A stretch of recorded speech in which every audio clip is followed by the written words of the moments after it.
I'm not dead. I'm not dead, she shouted, even though no one could hear her. She cried from the bottom of her heart. God, please, I just had a baby. I still have so much to live for. Please give me one more chance. She cried and begged, screaming to heaven. Then suddenly, everything went dark. It was a sunny Tuesday afternoon in Lagos. Zara had just finished visiting her friend at Ikorodu and was heading home to see her husband and their 2 months old baby. As she drove through the busy expressway, humming a worship song playing softly on the car radio, when bam! Out of nowhere, a big trailer lost control and rammed into her car. People screamed. Everything went quiet.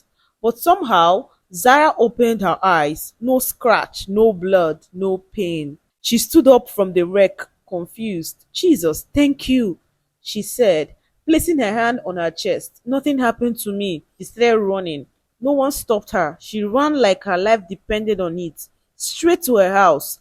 As she got to her front door, something strange happened. She reached out to open the door, but her hand went through it. Hey! She tried again. This time her whole body passed through the door without opening it. Zara stood there, shaking. What is all this? Am I mad? Or dreaming?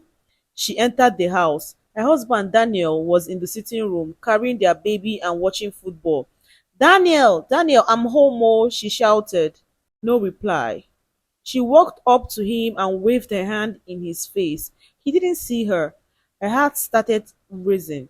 She ran to the mirror. She could still see herself, but something wasn't right. God, am I dead? She ran out of the house again, barefoot, crying, panicking. She followed the road back to the accident scene. When she got there, she saw a crowd. People were gathered, some crying, some recording with their phones. Then she saw it, her body, lying on the floor, lifeless, bloody, cold. Zara screamed and fell to her knees. No, no, this can't be real. She saw her husband's number being dialed on someone's phone. I'm not dead. I'm not dead, she shouted, even though no one could hear her. She cried from the bottom of her heart. No, this can't be happening. Please, God, give me one more chance, she prayed. My husband, my newborn baby, please, God. She kept crying and praying with all her heart. Then suddenly, everything went dark.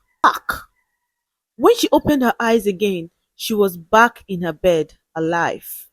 Tears were all over her face. Her pillow was wet. She jumped up and shook her husband.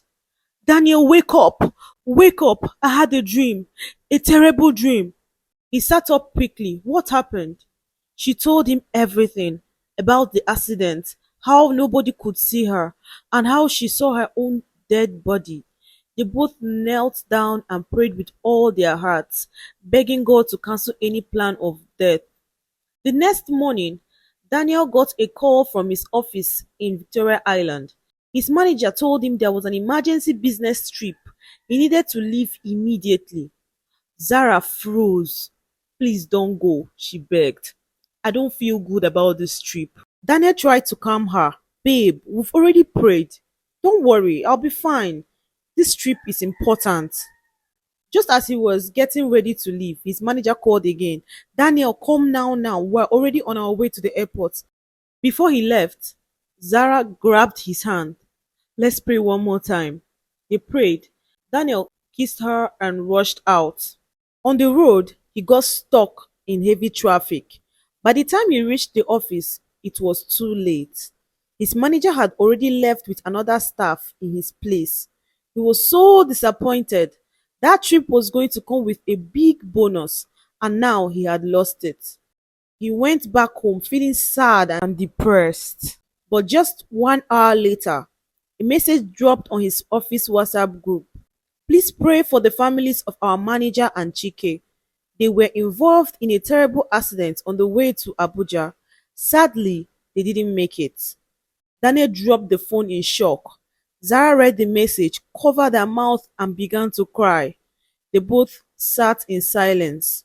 Then Daniel looked at her and said, God used you to save my life.